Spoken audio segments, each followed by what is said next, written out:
Thank you. And I think my talk follows on very nicely from the previous one. Kind of we're staying around the Barnwell area. And I wanted to show you the kind of methodology in which I'm working locally as well as what we're finding out. I don't have lots of funding for this project, so it's kind of stretching over probably 10 years to get it all done. We're doing it iteratively, street by street. So I'm using child labour quite a bit. We have been working in through History Works with local schools, because I found out that the local schools were using materials I'd made at the BBC a good couple of decades ago, and mostly working on London sources. And I thought, what a shame. We've got local schools in a Victorian neighbourhood, and we could be studying the Victorians using local sources. So there's a little bit more in the foyer here about this project, but basically we're working on the census and having each child in a class being given one house that they have to research with me and provide an illustration with a blue plaque, not on somebody really famous like Dame Millicent Fawcett, but on we've got a brewer here on the right, a publican, and a railway worker here on the left. So there's a typical of the findings in the neighbourhood. And then we're graduating slowly to posh blue plaques, to vinyls. So we're hoping to cover the whole neighbourhood with vinyls as well. And so they will be more permanent than the children's work. I'm going to take you for a kind of whirlwind tour that's starting in the areas which Tony's introduced us to. There's Parker's Piece, and we're coming up here to the Barnwell neighbourhood, which is, just there. And this, as you can see, is kind of open fields before the railway comes in 1845. And the only small habitation, as many of you know, is on Mill Road here in Covent Garden in 1830, close to the mill. But otherwise, it is agriculture, lots of few farms, but very few dwellings shown on this map.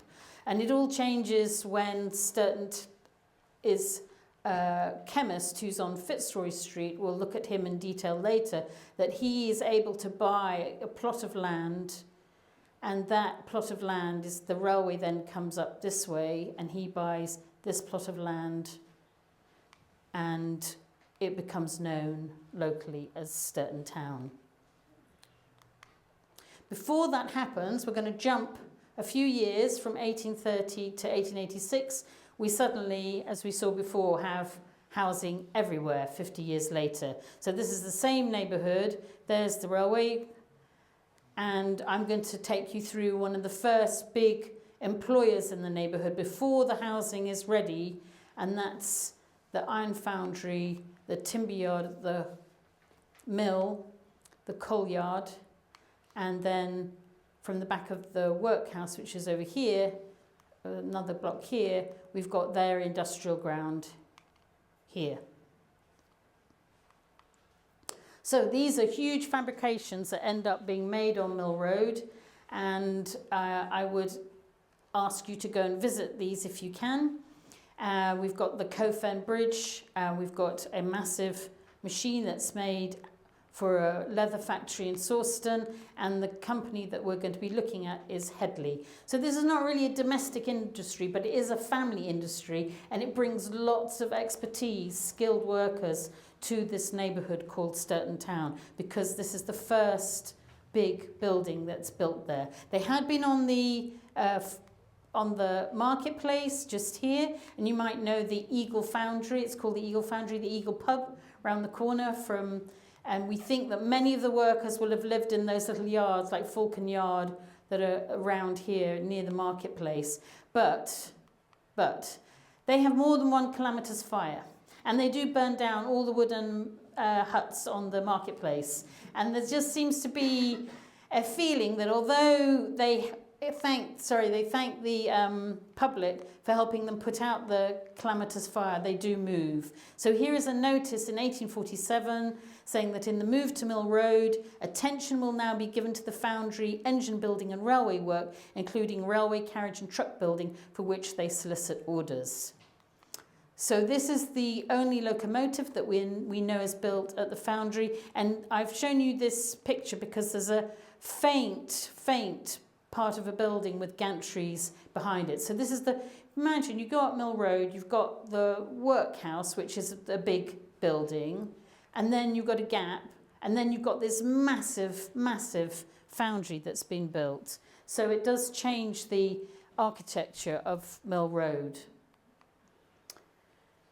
And they also not only are willing to service the railway companies, but they are also advertising that they're going to still be making agricultural machinery. And I'm showing you this at the beginning to remind myself that all the way through this talk, I want to give you a sense of this neighbourhood being built and all the time having a mix of small industries, really heavy, smelly, noisy industries, and then small farms, agriculture, living cheek by jowl all the way through, from basically when the buildings are first put up in the as happens here, in the late 1840s, all the way through to the 1960s, when gradually all the industries move out of town, pretty much. So here's a beam engine that's in the Cambridge Museum of Technology, which we know has been built at that factory. And then here we've got the foundry showing you that there are, as I said, very few other buildings around it early on. We've got the railway cottages opposite, which I think Carrie is going to talk about this afternoon. And I'm going to show you what happens here later when the founder actually moves his dwelling from he's on New Square when the factory is first built, the foundry here, but then they slowly move closer to their own site of the foundry. So here he is in 1851. He has moved to an address at Eagle Foundry on Mill Road, and he's called James Ind Headley, and he's there with initially with his brother, and already in 1851 they are employing 80 men.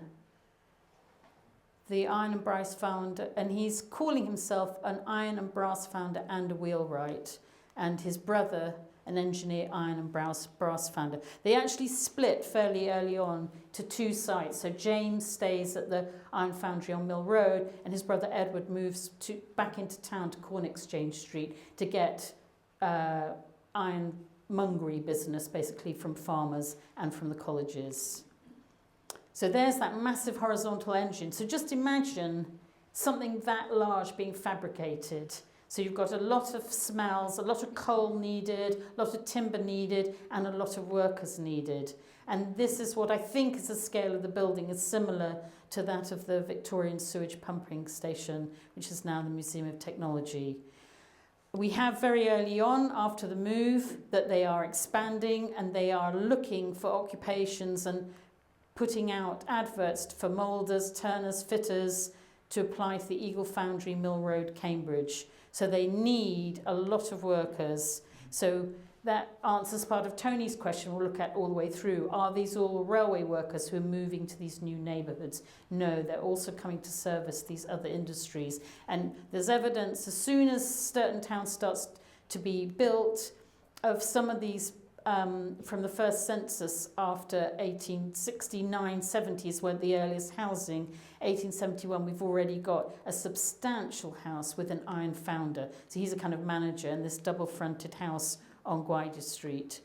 We've also got some fabrications which still survive. This is rather lovely. This is early on, 1853, when it's Headley and Manning. So he goes into business for a while with a manure factory maker, probably somebody who's emptying all those cesspits and collecting bones up on Newmarket Road too.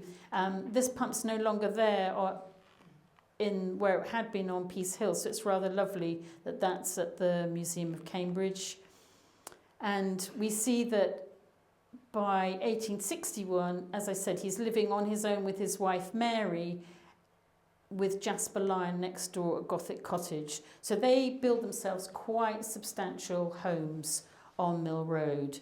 And this is similar to kind of mill owner's house you'd get kind of up in the north, that he's not at the frontage here where the lime trees are still, He's at the back, so he can go through a gateway into his foundry. And at Gothic Cottage is a famous family, the Lion family, who've become more famous recently because of the work done on the spinning house. I think some of you might have been reading Caroline's book on the spinning house, where this family of lawyers become the champions of the women in those cases. So these are fabrications, and these are the names to look for. So if you come to see this bridge, and it is just such an elegant, beautiful bridge, isn't it? And it is still there on Cofen, that going over to Robinson Crusoe Island, that this is what you're looking for. It's just up here, J.I. Headley, Eagle Foundry. So that is fabricated on Mill Road. And then in the 1880s, some of you might remember the cattle market. And obviously this kind of cross-hatching work is also on fence posts around Parker's Piece. They win tenders for Donkey Common and for some of the smaller parks. But I want you too to notice that behind the Eagle Foundry, there's also a coprolite mill. So that's another set of skilled labourers who are coming to, or less skilled labourers, some of them who are coming to work in the neighbourhood.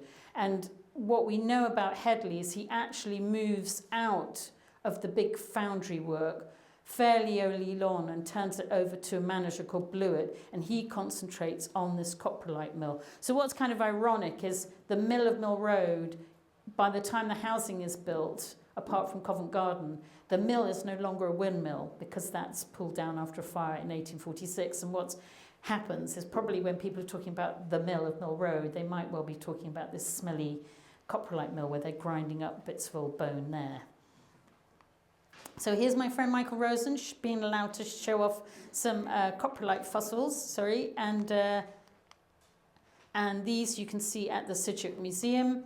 And here in 1871, he's starting to describe himself as a coprolite merchant. And we're finding on the census, particularly to the kind of poorer end, on the Newmarket Road end of the area, that we have people who describe themselves as fossil diggers. So they've probably been agricultural labourers, but they're starting to dig up these fossils in places like Coldham's Common, because that's the closest large seam coprolites that's found to this mill. And here we have some of the workers. It's very dangerous work. And there is this kind of gold rush in the late 1870s, 1880s. And here is a coprolite creeper, which we found at the Museum of Cambridge, still surviving. I found it in an old archaeological report and asked the staff to try and find them for me. They didn't actually know what they were, so it's really nice to have found these again. I just saw that there's a scheme to adopt an object. I was thinking I might adopt these so they don't get kind of mislaid again. But it's fantastic that they're there. And these are the kinds of small objects. I've shown you huge objects that they're making, fabricating at the ironworks, but they're also fabricating these kind of shoes, which is to try and stop the slippage in these dangerous conditions. Now, James Headley sells up fairly early. So I'm telling you the story of a neighbourhood that's dominated by this iron foundry very early on, but by 1887 he's already giving notice that he's going to sell as a going concern the Eagle Foundry.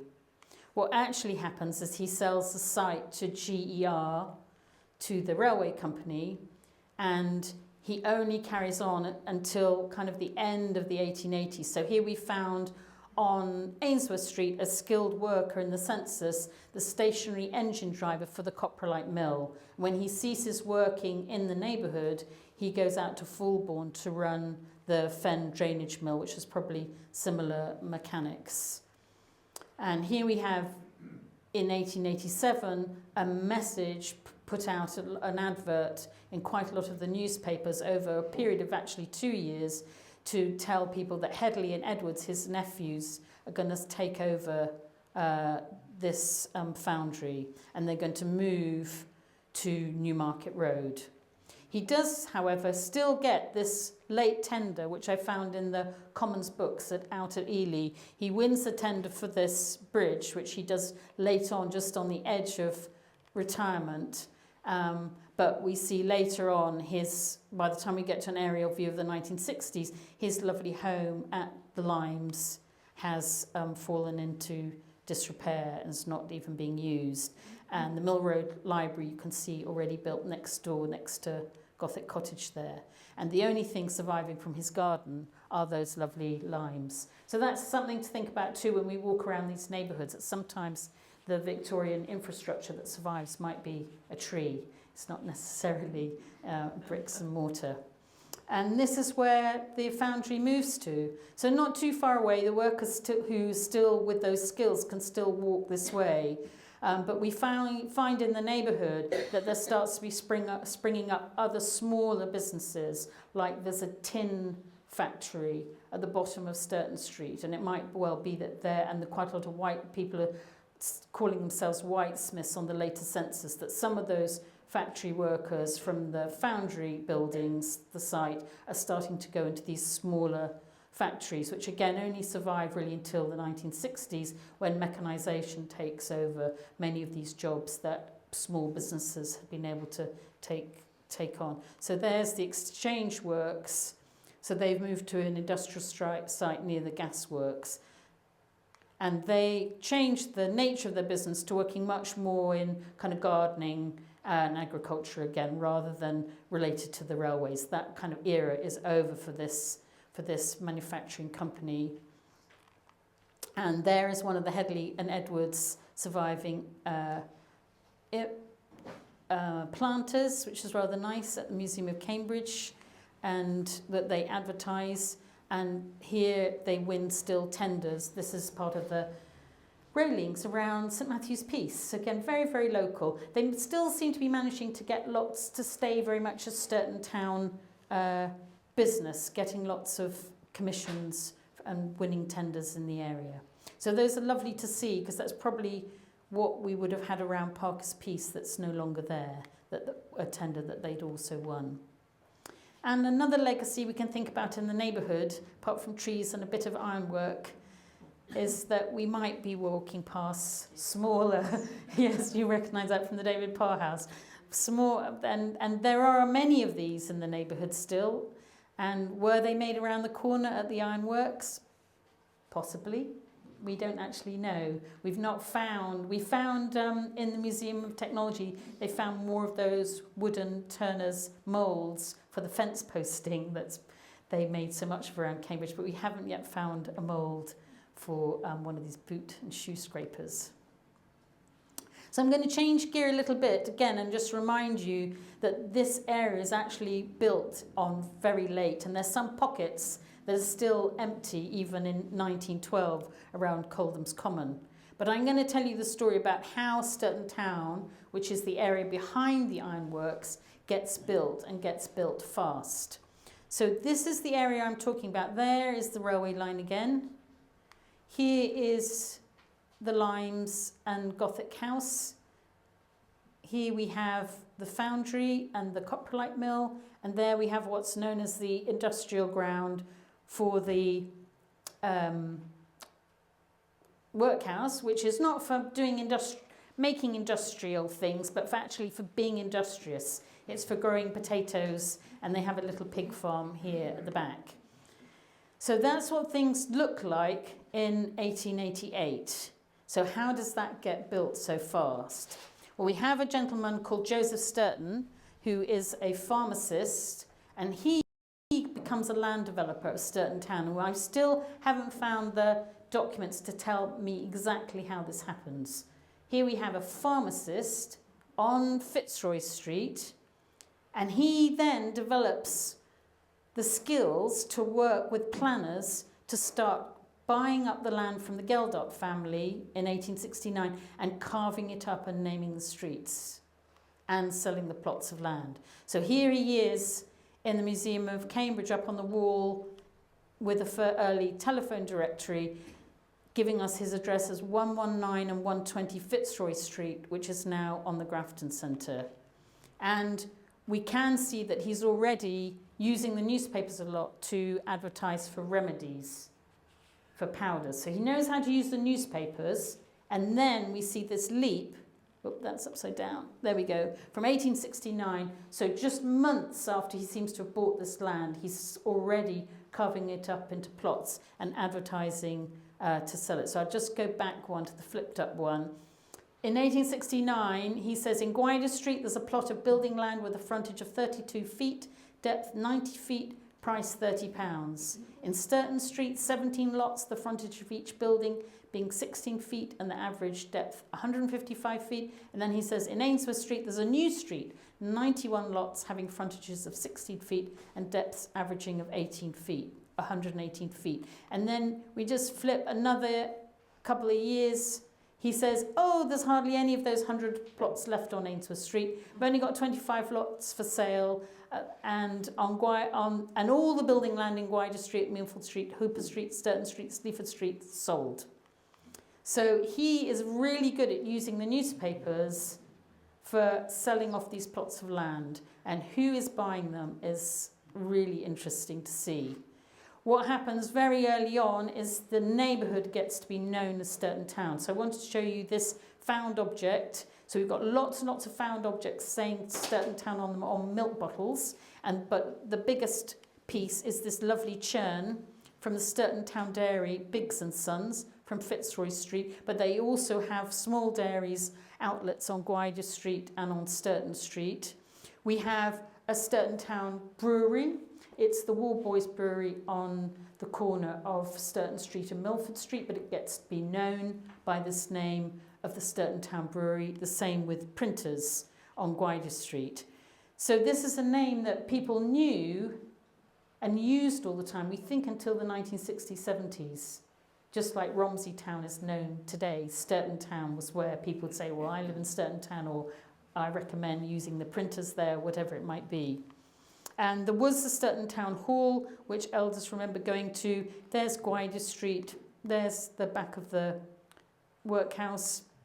And here, opposite St Barnabas Church, where Scholars' House is now, and Simon and others have done a report about this building here that was a liberal club. People locally remember going to dances, and they would never go to the front door. They'd always go down the side and into the back door there, and apparently had a fantastic sprung dance floor. And that's called Sturton Town Hall. He's only one of several philanthropists who donates money. But I think because the neighbourhood was known so closely as Sturton Town, possibly that's why they came up with the name. And here is Sturton's grave. He lived to a good old age, 95. He's actually not in Mill Road Cemetery. He's in Histon Road Cemetery, and he died in 1910 at 95. And he left this legacy in Sturton as a developer, with the naming of the streets, Sturton after his name. Hooper is his wife's maiden name. Sleaford is where he's from, in Lincolnshire. Ainsworth is a family name, and then he takes Gwydir and Geldart from the name of the gentleman he's bought the land from, the family, the Geldart family, and they have land holdings in Gwydir in Wales. So it's an interesting story, isn't it, that a neighbourhood can be built so fast, selling off those plots in 1869, and then, you know, it is a bit iterative. Some of the plots don't get built on, say, until the late 1890s, and you'll see some of them have other uses, like orchards, etc. But the building work is phenomenal. So our research has been looking at the census and at the plot owners, and many of them are builders, but many of them are not. So we have, from the census, a sense that nearly every corner has got a pub. Nearly every corner's got a pub or a grocery shop. So this is just to illustrate here. We've got pubs next to each other, the Beehive and the Malt and Hops, two rival pubs on Ainsworth Street facing each other. It's William Finch, 53, is a painter and decorator, and Elizabeth Finch is a publican, and their daughter is a dressmaker. And I would urge you to look at these kind of materials, because they are fascinating and horrifying to some of the families living there now, that there are so many people living in each house. So very small house, 48 Ainsworth Street, just up the road from those two pubs. And it might be a reason to have so many pubs in the neighbourhood, somewhere else to go in the evenings, as well as somewhere to get something clean to drink. We have Harriet, 40, a dressmaker again, Arthur, a painter again. So these are people who are offering service industries to this new neighbourhood. And that's a lot of people, isn't it, in one house? 9 people in a house that now has 3. and they've had to go up into the attic to build a room for their teenage boy. So yeah, it's very eye-opening and good experience to really think about that. We have objects nearby in museums where you can relate those to those Victorian industries. So I think that's a really important thing about Cambridge, that we've got the Museum of Cambridge and also the David Parr House that have saved so many of these implements relating to the small businesses run in the neighbourhood. Well, who built and owned the Sturton Town houses? We've got a few case studies I can give you of where we found exactly who's bought one of those plots from Joseph Sturton with his signature on the documents. So here we've got a cottage that says Hazel Cottage and a date 1871. And it's just the one plot. There we go, Hazel Cottage 1871. And she bought the house, this neighbour, with the deeds framed already left in her front hall. Isn't that great?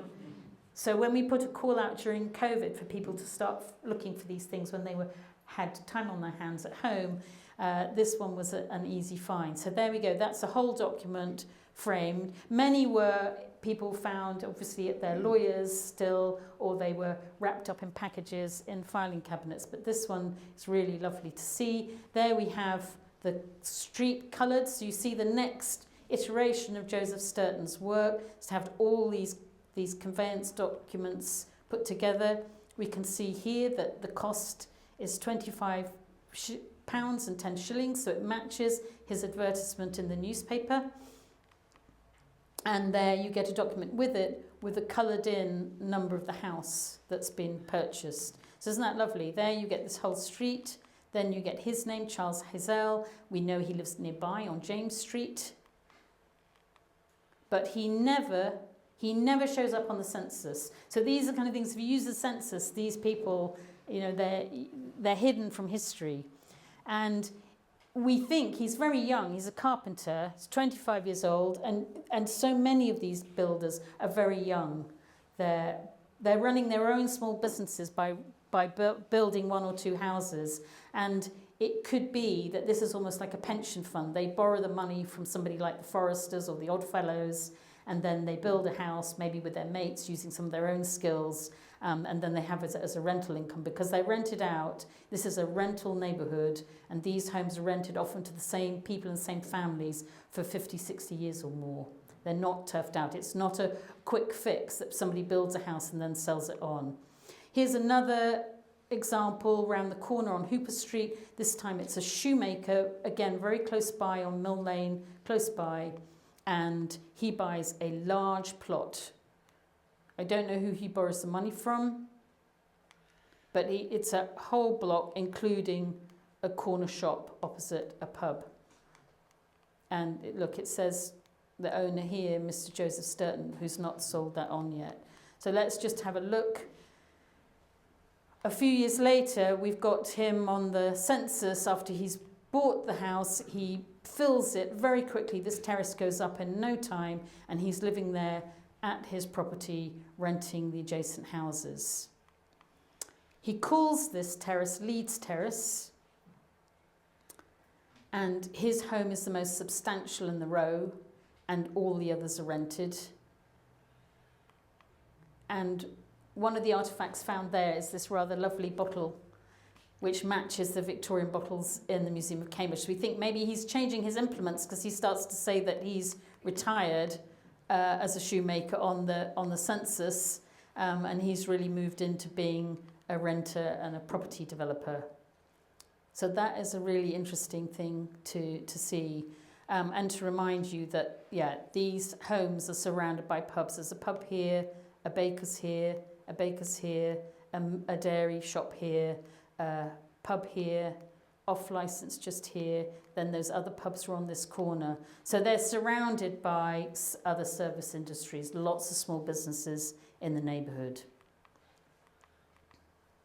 So I want to go to slightly bigger developers because these are really some of the most important small businesses in the neighbourhood in the first 20, 30 years because they're helping build either the rest of Sturton Town, or they're starting to probably go over the bridge and build Romsey as well as bigger buildings. So Carriage and Shaw start off very small, and I've done a lot of the work up here. There's Mary showing how, helping me in the Cambridgeshire collection at the top of the library. And one of the things I've used there are the newspaper collections and the trade directories for following what happens between censuses with all these small firms and corner shops. So Carriage and Shaw just start in 2 small homes, one at 26 and one at 28 on Sturton Street. One's a brickmaker, one's a carpenter, and they obviously get on very well.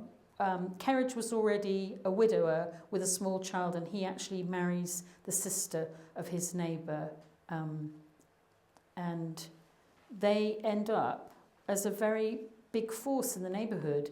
Look at that huge office and works they build next to their homes on Sturton Street. Massive timber mills. So at the very time you've lost something like the iron foundry, round the corner something else smelly and noisy, well, certainly noisy and dusty, has sprung up. And I found all the drawings for these, the planning permission. So this is from 1903. The scale of their building between Sturton Street and Ainsworth Street is eye-watering. And we get upset now if things are 3-4 stories high, but this really was probably quite difficult for the neighbours to deal with.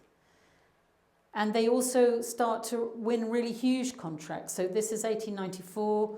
There's Charles Carriage and George Shaw win the contract for building the sewage pumping station in 1894. So they start to be a massive employer. And again, on the census in the neighbourhood, there are a lot of people who work in high-end carpentry.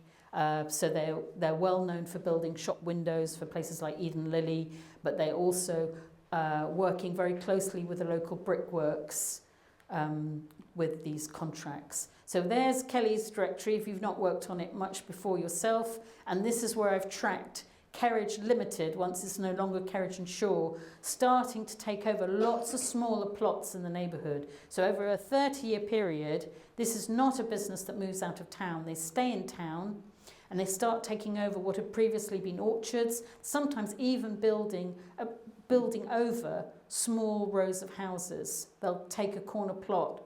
So on Ainsworth Street, where the Claremont Arms was, with 3 houses next to it, they take that over and they just make that into a stone yard and timber yard. So that's kind of interesting story to see what's happening with carriages squeezing out other small businesses, particularly small dairies and farms, using their sites.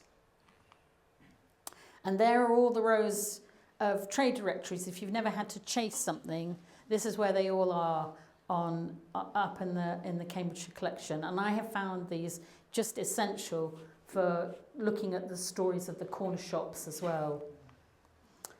Now I'm going to shift a gear a bit and look at a different kind of business, because I'd wanted to talk a bit about women's work, because I think originally we were trying to find, maybe Tamsin talk about laundries, but I've actually found a lot of laundries in Sturton Town. So I'm going to take you through a couple of those now so you can see the kind of work that women are doing. On the census, laundress or dressmaker are 2 of the main professions that are listed in the early census of 1871, 1881, 1891, 1901. Then I think maybe more mechanisation from laundries, and the colleges maybe don't use this neighbourhood so much, but also there are other opportunities for women. So I won't talk about that in detail today, but women are starting to work further afield, either at shops on Mill Road or in town as things like milliners, or young women are going to work at places like the ACR Knitting Company. I see a knitter in the room that's set up on Abbey Walk. So a new small factory comes into being that runs from the 1910s to the 1950s. And Chivers. Chivers is big. I thought they were just big in Histon, but no, in our neighbourhood, lots of women start to go and work at the Chivers factory. So that's probably has quite a big impact on the decisions of how women are going to earn a living. But for women at home, and at home with children, running a laundry is a good thing. And here we've got a laundry tag that was found during lockdown when I was putting out all these calls in the neighbourhood with our new neighbourhood WhatsApp groups and with posters that for people who were digging up their gardens and helping me get found objects. Here's a laundry tag found right next to where there was a laundry on Hooper Street. Here's an example of Annie Osborne, who's probably running a laundry at home. She's living on the side street on Sleaford Street, and then she moves to 91 Ainsworth Street, and I think they must buy the house. Her husband is Henry Osborne, a railway ticket collector. We see planning application, 1892. Isn't that amazing? She and her husband decide, yes, to speculate from the success of having a domestic laundry, probably just in the downstairs of their home, to going much bigger. And they build a large bespoke laundry behind their house. So there is the building, the upper deck is a drying room, lower deck with the copper and the washroom here. So this obviously will change a whole row of employment opportunities for women, because it starts to be that neighbours either get in on the act themselves, or they're bringing in nieces and nephews and other labourers from outside of Cambridge, from where they may have hailed from themselves, to help them.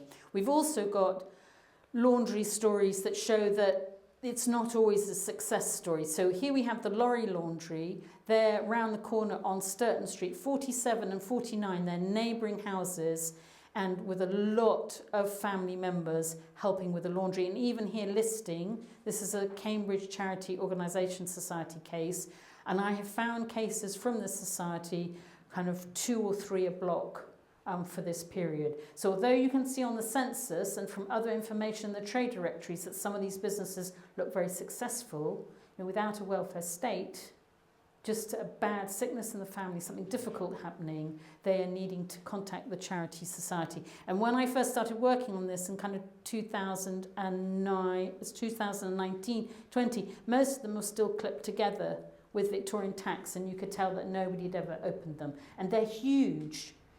They're huge cases. So this family who are in trouble, they then have different kind of affidavits. This is Miss Daffan on York Street, who's one of these property developers who has 10 houses on York Street, a local school teacher. She is then helping oversee how this family's welfare is going to be supported. So I find that really interesting. They carry on being laundresses in the neighbourhood up into the early part of the 20th century. But we see them also just this encapsulation of a time of trouble, when they're in trouble, and you get a lot of information about how the business has been run. We find out that their family is taking in ironing in the rooms upstairs, and we find out that the husband had been working the mangle. And very sadly, through the case here, we learn that the death of the husband is the reason that the family are in trouble. Within 2 weeks of him dying in 1886, because he had a pension. He had been blinded, it turns out, in the Crimean War, and one of the reasons they could run this small business at home is that running the mangle was something you could do successfully when you had been blinded. But he just dies totally unexpectedly. They've got a big family. They've even got 6-month-old twins. And so welfare does step in. Within days, they're getting milk deliveries, they are getting help, and the society helps them find more work, like ironing work, so that the older children and the nieces who are already living there can bring in extra income.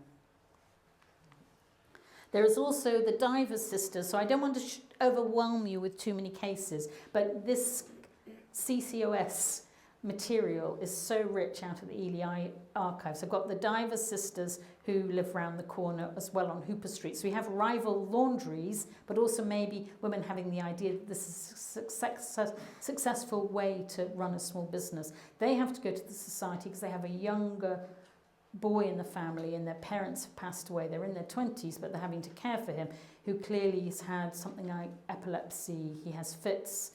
But then there's rumours that he drinks quite a lot. So you see all the neighbourhood, you see a lot of the neighbourhood relationships. Like here, we see Miss Daffan, the school teacher, stepping in to assist and to be their voluntary worker. It's the same with the Daffins, and people are worried as the boy is drinking quite a lot to kind of cope with his condition. The girls also drinking. There's a lot of quarrelling, a lot of swearing on the street, and you get just a fascinating glimpse into the dynamics of these households. But also, then you go back to the census and you go, phew, another decade later, they have survived. They're still down running the business together.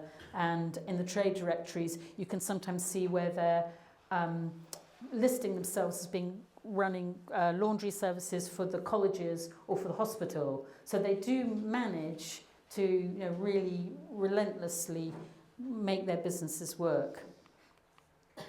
I'm going to show you another business from a corner shop from where that shoemaker Holder, when his wife is widowed, she does sell a couple of the properties, one of which to Sarah Scar. Whoops. So there is that corner building. So whenever you see this kind of frontage, you do always wonder, don't you? Oh, what was that? Was that a grocery shop? Was it a baker? And it's rather lovely that this is a woman who's running like her own John Lewis in the neighbourhood. So that's the corner of Ainsworth and Hooper Street. And in the trade directory, that's where you can tell she's selling kind of plates and some of the things that you might have found in those cesspits. And the Barnwell, that she is selling a whole mix of things, but mainly she's running dressmaking services. So here she says she's a haberdasher, and that she's also selling toys, drapery, and fancy drapery, I should say, toys and haberdashery. And I think something like this business has a big impact on the neighbourhood. Because again, you see in the neighbourhood, within kind of months of her setting up, that we've got on the directories many more women who are putting themselves down as dressmakers. So maybe she's running a whole network. And from the CCOS, we have women, sometimes women who've been bereaved. They learn from other neighbours to apply to the charitable organisation to borrow, say, £5 to buy a sewing machine and to pay it back, over time. And the society vets these women, and they seem to be happy to support them. And it might be because of somebody like Sarah Scar running this successful mending and dressmaking business that they feel confident to lend women money. And isn't that fantastic? Because some of the other jobs that women are starting to do by 1911 are very hard on the fingers, even compared to dressmaking. They're doing things like boot stay making. They're doing, often working with their husbands in workshops downstairs in their homes, or they're doing book folding, which is kind of very hard on the eyes. I think you have to have a very high turnover for something like book folding. So this is great that we have lots of dressmakers in Sturton Town and menders, I think because of these kinds of businesses which are helping support them. And you can see some of the dressmaking kit you might have needed in the museum. And here is one of the dressmakers, Eliza Marshall, who's just a few doors away from that shop. And so that is just fantastic to see, because so often on a census you don't know what women's work is, but she's down with her husband. She's down as a dressmaker clearly here. There's Eliza. Again, in the Museum of Cambridge, there's rather a nice book for making dolls' clothes. And we know anecdotally from that book that Sarah Payne wrote, Down Your Street, that she had some memories of the shop that she collected. Was so pleased that she'd done that, and the memories of children buying their toys, seeing a hoop or a doll in that window and buying it. And again, there are some of these dolls from this period at the very top of the Museum of Cambridge that you can still see. I'm going to shift gear again and go back to when I'd mentioned that there were lots of agricultural businesses. Just to show you, you've seen heavy industry, you've seen all these small industries that people are running from their homes or from corner shops, and now back to this case of the industrial ground, which is here between the Union Workhouse and the foundry. And they are growing potatoes there, we know, but we also found documents showing that they are running quite a big pig agricultural business. And there are complaints that Mr. Lyon receives. He seems to be superintendent of the workhouse industrial grounds, and he receives complaints fairly early on, but he sticks to his guns, and he actually publishes very proudly, say, these examples of the kind of money that they're bringing in to the workhouse from this income from the pigs on site. So there you see the value of sows and pigs at Christmas, 1857, £20 and 17 shillings. So this is a going concern, and the complaints, though, for this kind of business start to be louder. And I think that's something for us that's really interesting to see as historians. When do certain kinds of smells become unacceptable close to domestic dwellings? And interestingly, you know, this letter that's published in the paper very early on, 1856, but there aren't any neighbours here yet on Kingston Street, but there you can see the pig sty.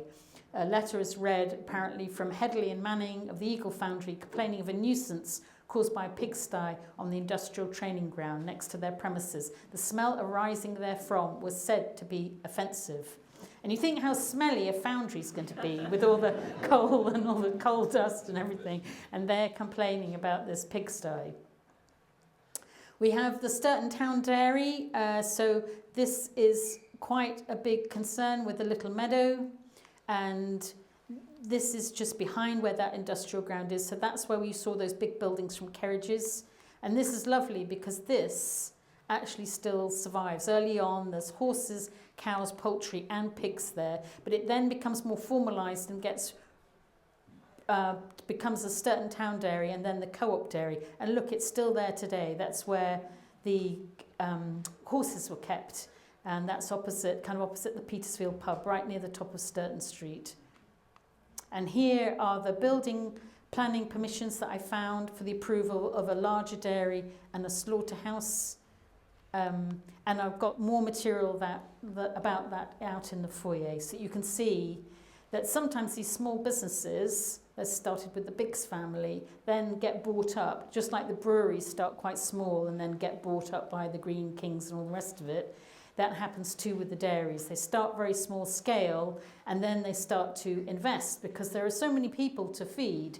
They are under quite a lot of regulations. They're worried, the boroughs worried about tuberculosis, for example, so they're testing the cows all the time, even if somebody's only got 2 or 3.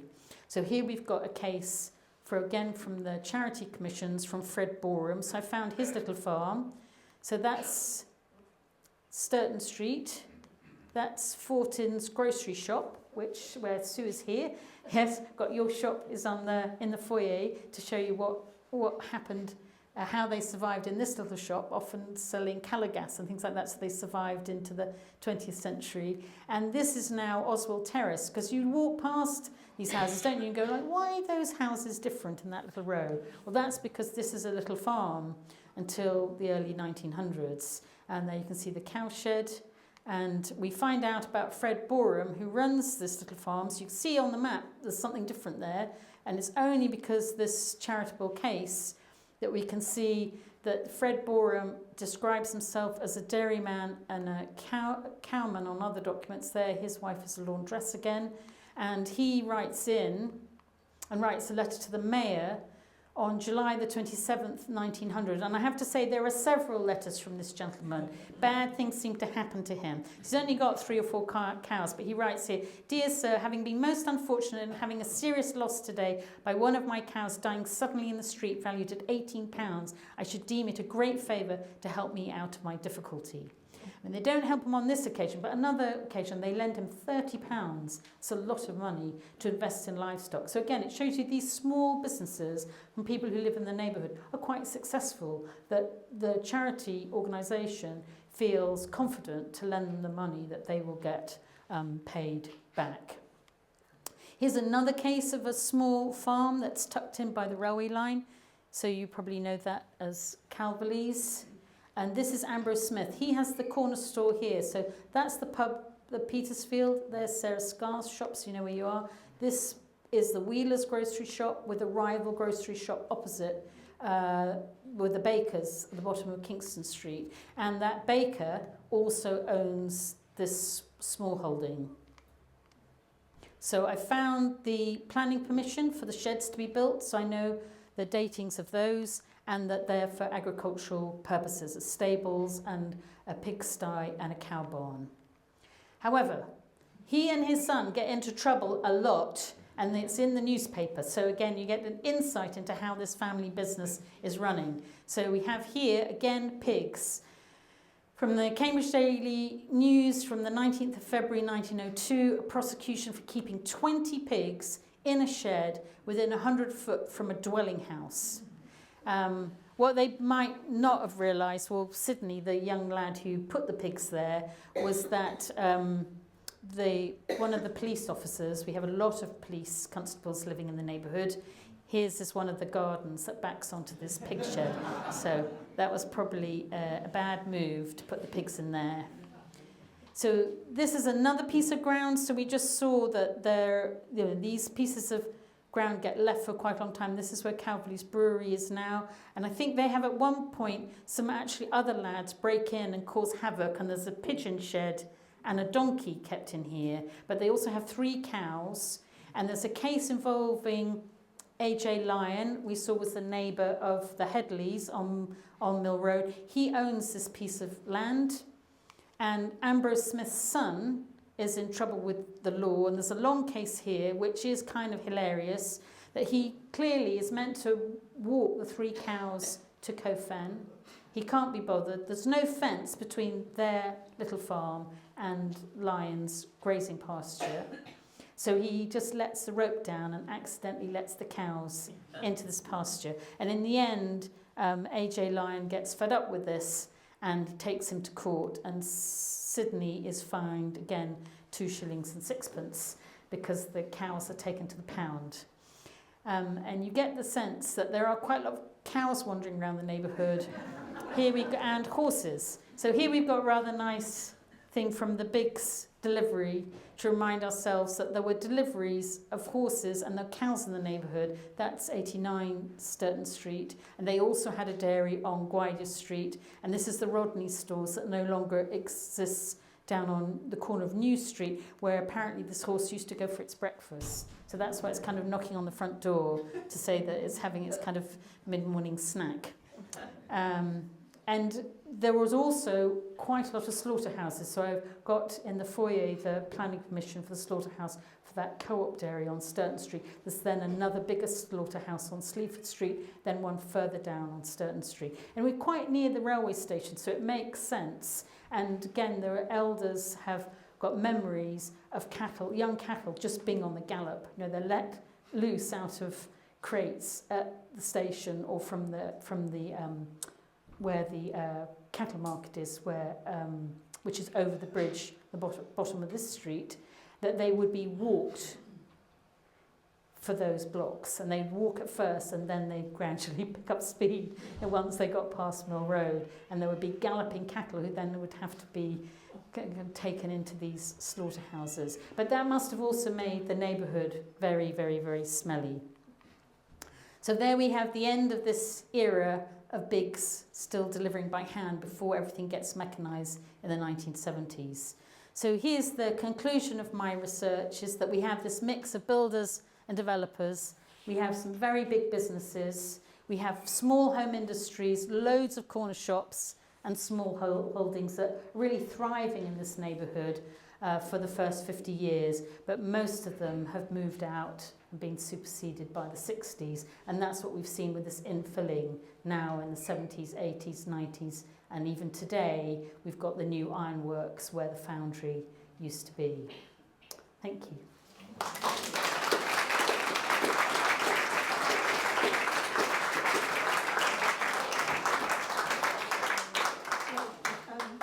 Thank you for fascinating insight into Sturton Town, and also showing us how many different sources you can use to meld together a story, a history of an area and a community.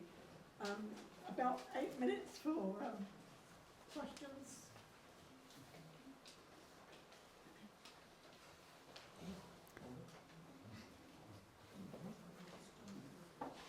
Yes. thanks, Helen. That was absolutely fascinating. Lots for us to think about. Lots of building. Where are the brickmakers? Where's the...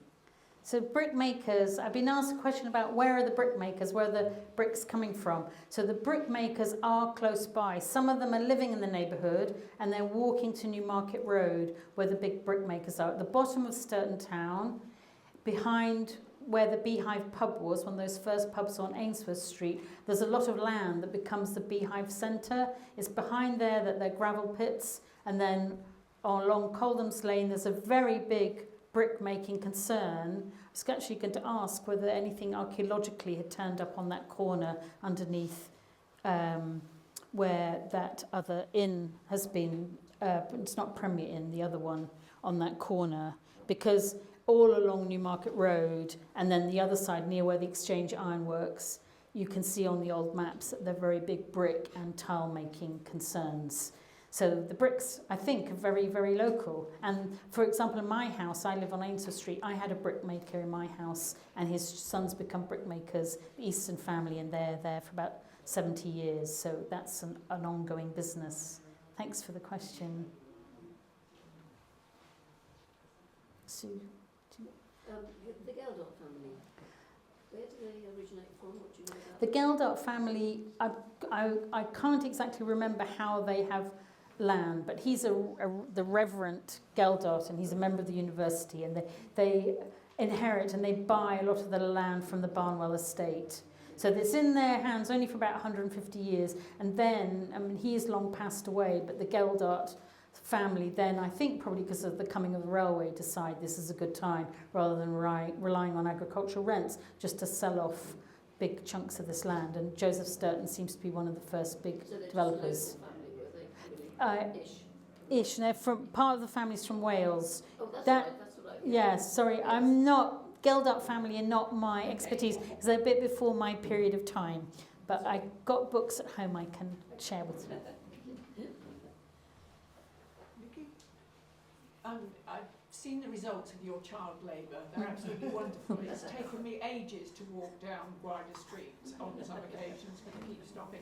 What for the children do you think was the biggest takeaway? What did they find most What did the children enjoy about the Blue Plaque project? I think they enjoy going on a field trip that is in the neighbourhood near their school, and they can't afford to be taken on £400 trips even just as far as Wandlebury. Apparently it costs that much now. So I think that's a good part of it. But the thinking about what it meant to be a Victorian child, they do at school sometimes with a Victorian dress-up day. But this is really visceral. I make them look, they have a little quiz that I give them, and they have to think about why they're chimneys, where's the heat source coming from. They're absolutely scandalised that there are no indoor toilets, no bathrooms. I mean, that's a huge takeaway. For the labour involved in running a household, you've got to make the copper, you've also got to heat your water for a bath, you've got to cook your food all from the same kind of sources. That just blows their minds. And there's a couple of lovely retired teachers on Kingston Street, so when we do the quiz, we get to go into their back garden and see a water closet that still functions. So I think that's that kind of how people lived and managed, and the fact that modern bathrooms don't come in until kind of 50s, 60s.